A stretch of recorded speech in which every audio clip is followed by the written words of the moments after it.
Eso es importante para entender la naturaleza. Esta gráfica que me encanta porque me costó mucho trabajo hacerla, porque no soy bueno para la computadora, podemos verlo. Vamos a suponer, ¿por qué son actos de investigación? Porque la extracción que autorice algún juez o lo dé de manera voluntaria, suponiendo aquí que sea una huella hemática, que la compararon con la gorra que encontraron en el lugar, el perito va a hacer el estudio y en ese estudio va a emitir su dictamen. Pero esto es en sede de investigación, es en la sede de investigación. Normalmente, antes del cierre de investigación, se hacen estos actos. Excepcionalmente podrían ser después, pero no como sede ya de prueba. En este caso, vemos que su naturaleza es eminentemente irreproducible, pero irreproducible procesalmente, porque nosotros, los que hemos llevado audiencias, los que estamos viendo audiencias, no hemos visto que en alguna audiencia de debate llegue el perito con su laboratorio y haga los estudios. Ahí no llega a realizar su estudio. Ahí llega a decir lo que pasó o los resultados de su estudio, de su dictamen. Por eso es irreproducible procesalmente. Pero también puede ser por su naturaleza. Unas huellas hemáticas no iban a estar esperándose un proceso de 1 año, año y medio, 2 años. Y además, a veces la sustancia que se encontró se consume en el estudio. Es tan mínimo lo que encuentran. Imagínense ahora que escuchaba algunos químicos con los que he tenido pláticas, que fueran huesos del asunto de Ayotzinapa. Quizá por la cantidad del hueso que encontraran y por el hecho de que va a destruirse con el estudio, no pudiera nuevamente reproducirse en laboratorios. Un tema que no vamos a platicar, aquí también hay cadenas de custodia, ¿no? Muy delicado también el tema de custodia que se tiene que dar. Hay una tesis en materia civil que habla ya un poco, no lo dice así, pero sí ya habla de la cadena de custodia en materia civil en las pruebas de genética para determinar la paternidad.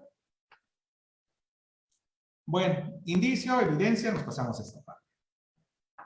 Me van a decir, bueno, toda la plática se la pasó hablando de sospechoso, indiciado y de imputado.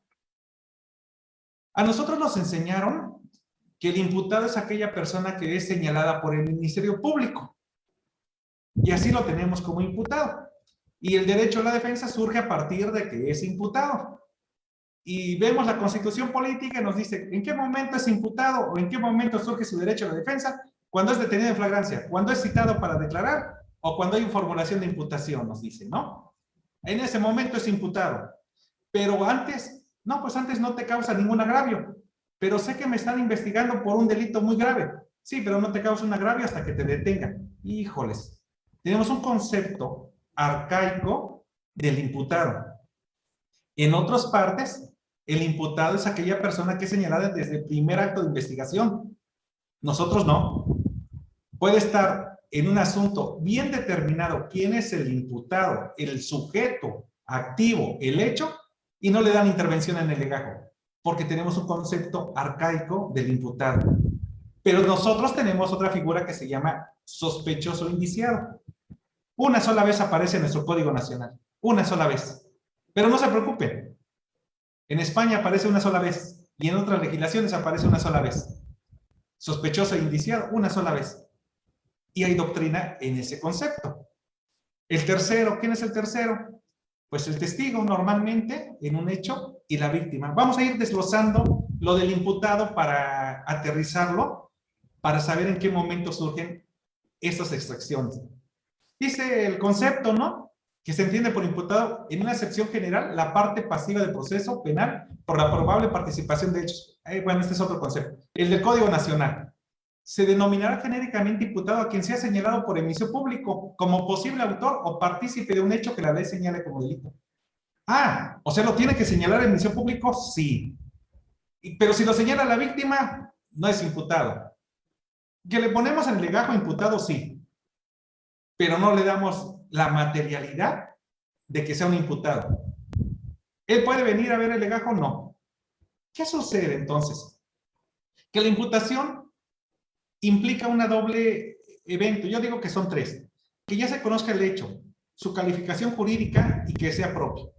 Y la figura del imputado, pues normalmente se le dice antes de la acusación, ¿no? Ya después le llamamos acusación.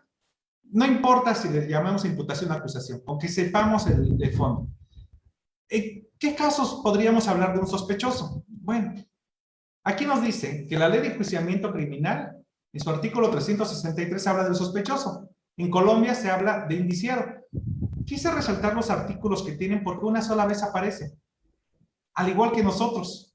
En nuestro caso también aparece una sola vez. No me acuerdo, pero por acá está.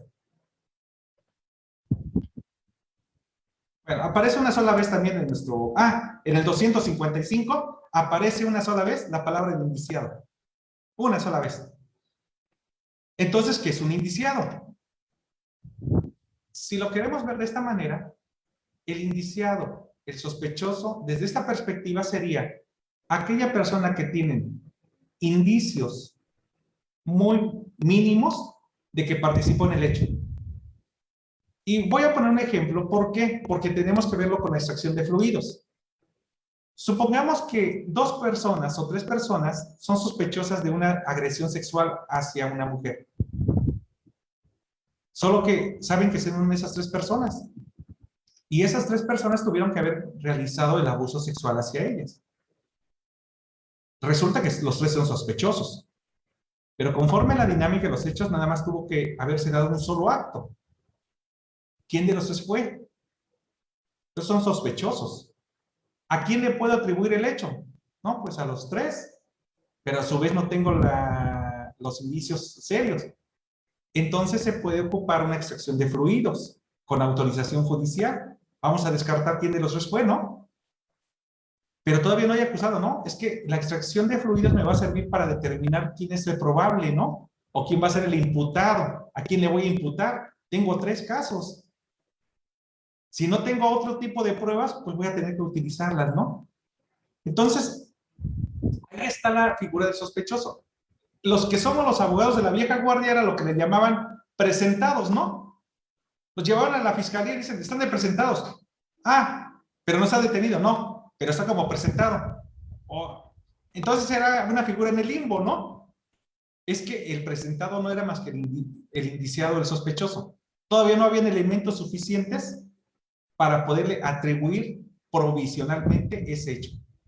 Entonces, ahí sería el sospechoso. Que tiene muchos comentarios, falta, ¿por qué? Porque hay que ver que sean indicios, sí, de cierto mínimos, pero razonables, que tampoco se ocupen de manera general, que sea sospechoso en esta investigación para que lo involucren en otra. Hay muchas reglas, ¿no? Que también, o riesgos que se pueden dar. Es la figura. En un sospechoso se puede realizar una extracción, pero ahí hay que tener mucho cuidado. Porque si ya es sospechoso, surge su derecho a la defensa. Surge su derecho a la defensa y ya tiene derecho a un abogado y tiene el derecho a un consentimiento informado y tienen que decirle por qué. Porque es sospechoso, ¿no? Para que sepa de qué se trata. No le van a decir, te vamos a hacer una extracción y no le van a decir por qué, ¿no? Es que todavía no eres imputado. No. Vamos a hacer un análisis diferente, ¿no? Entonces, es la figura que puede ser al sospechoso. Con el imputado no tenemos mucho problema, ¿no? Ya sabemos que es el imputado. Pero también pueden haber terceros. Normalmente son los testigos. Son aquellos que son portadores de huellas, de vestigios, de indicios para nosotros como abogados, ¿no? Son aquellas personas que en su camisa tiene algo, ¿no? Puso el pañuelo en algún lugar. Supongamos, es un foro y por la hora de adultos. Supongamos que es la misma... un testigo que limpió semen con un pañuelo, con su ropa. Entonces tiene vestigios que pueden relacionar a esa persona con el hecho delictuoso. Hay limitantes que nosotros en México no las hemos explorado. Lo que encontré en la Alemania es que son actos de investigación, pero no hay coacción física. O sea, al testigo no se le puede obligar, ¿no? Supongamos que tiene la sangre o vamos a pensar que semen en su mano, en su brazo que quedó porque llegó y retiró a la persona, pues ya está en su cuerpo, ya está pegado, entonces no puede haber una coacción, hay algunas excepciones, porque si la persona, el testigo, tiene alguna huella que podría ser semen o sangre, pero resulta que es familiar del posible acusado, del posible sospechoso, ya surgió otro derecho, ¿no? Ya pasó algo. Entonces, hay temas que están ahí caso por caso y que algunos han llegado a los juzgados, otros no. Algunos de los que platico no me han llegado, pero mejor me adelanto antes de que me lleguen, lo leo un poquito. El caso de la víctima. Bueno, ahí no hay tanto problema. Uno dice, pues la víctima. Pero aquí tenemos un problema en nuestro Código Nacional. La prohibición cuando no hay voluntad de la víctima en la extracción de tomas de muestras. Y ahí tenemos un problema. ¿Qué sucede si llegan ante el Ministerio Público y le dice a la víctima, vengo a denunciar por el delito de violación? Pero en términos del artículo 252, no es mi voluntad de que tomes muestras de mi órgano genital, de mi vagina. Y así lo dice, es una prohibición. Normalmente las víctimas acceden, pese al tema que podrían tocar algunos abogados y abogadas de la revictimización secundaria, pero acceden. Pero si no acceden, tiene un elemento probatorio importante que no estaría, ¿no? Entonces, aquí, ¿cuáles serían las consecuencias? Posiblemente como Ministerio Público le digo, si usted no lo autoriza, sí le aviso que tenemos menos elementos probatorios para su futuro, ¿eh? Para que no vaya a decir que no se le avisó.